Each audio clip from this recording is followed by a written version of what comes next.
Okay, so here we have Futility, a poem by Wilfred Owen, a literary heritage poem, and this is again a very straightforward and easily understandable poem.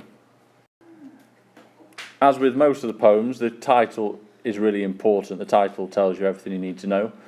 Futility, the point being, from Owen's perspective, when witnessing the things he witnessed, what is the point of life when it can be destroyed so quickly? The futility of life. And the poem's written in a standard form, and that is that it's 14 lines, which is traditionally the length of a sonnet. Most modern sonnets are quite random. This one is 100 years old, but it doesn't follow the Shakespearean or the Italian form of a sonnet. But it does suggest something by using those 14 lines, and it could be ironic. We'll have a look at that, and it could be that he's trying to say something through this. I think you'll find he probably is. So each of the stanzas starts with a command. We have this here: move him into the sun, and think how it wakes the seeds. So we've got the two verbs here, think and move, which are present. They are written in the present tense. The rest of the poem, the lines in each stanza, are written in the past tense. So with the use of the hyphen here, just get the pen to work. This introduces the fact that for Wilfred Owen, almost, he's in the moment. He's seeing this person being moved into the sun, and whilst it's occurring, he is thinking, he's ruminating on what the point of all this is. And the language he uses is quite grand and dramatic. And he doesn't focus for too long on the person. There is no identity to this person, which perhaps is the point. That they are all these people are dying, and that their individuality is really immaterial. So if we look at the rhyme in this poem, which we don't always need to do, but we have half rhymes. So move him into the sun. Gently its touch awoke him once. At home whispering of fields half sown. Always it woke him even in France. So you've got France and once, sown and sun. If we were to do A, B. Although they are only half rhymes. And why only half rhymes? Well, one reason could be that you couldn't think of any other words. The other could be that he's trying to make a point. He's trying to emphasise how things are breaking down, how the world isn't perfect, how through the misery and destruction and desolation of a battlefield, things are not roundly finished off, which is emphasised here through the use of half rhyme. And we get it here as well with snow, now and no. This could also suggest the half life lived by a soldier, either through their age, dying young, or perhaps as they exist perhaps in some sort of zombified state through lack of sleep or whatever. So if we look at the lines underneath the initial command, they're written it's in the past tense. Gently its touch awoke him once. At home whispering of fields half sown. Always it woke him, even in France, until this morning and this snow. If anything might rouse him now, the kind old sun will know. So these lines are a reflection of what has been lost by these men, what they had but probably didn't appreciate, and what they now have, and what they yearn for having again. And again down here, woke once the clays of a cold star. Our limbs so dear achieved, our sides full nerves still warm, too hard to stir. The tone of this second stanza is completely different. So if you look back at the first stanza, we've got the verb awoke, we've got whispering, we've got woke, we've got morning, and then we have rouse.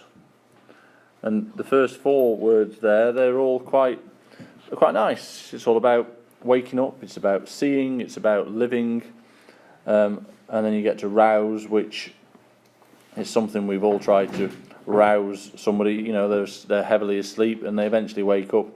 However, this instance, it's futile. This person is not going to be roused.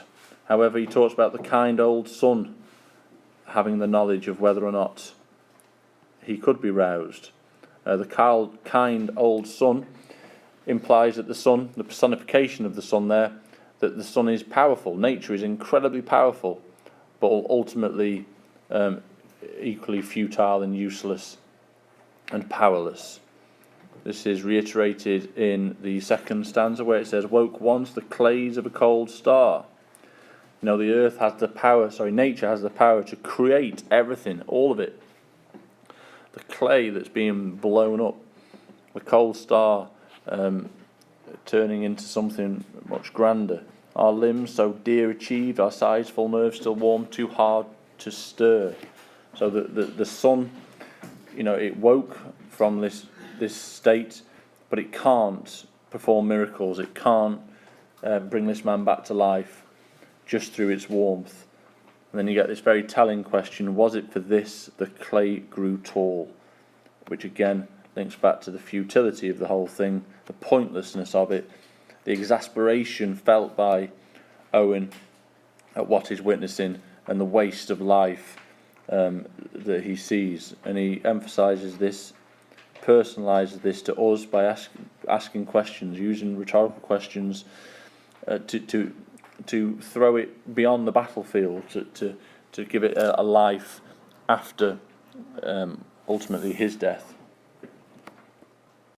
Okay, and we've got references again to seeds here, which again is the start of life, and the fact that from these seeds great things are made, and that includes humanity, human beings, and they are being blown up by each other, which Owen is saying is not what we are here for. And then he finished it off coming back into the present of, oh, what made fatuous sunbeams toil to break earth's sleep at all? What was the point? You know, fatuous, pointless sunbeams toil. Hard work. You know, this is millennia. This is millions of years of work to get to this point. And what are they doing? They're just arbitrarily killing each other, blowing themselves to bits. And with this poem, we're looking at the consequences of war. We're looking to find links to poems like Poppies, you know, the death of a child, the helplessness of people within conflict situations.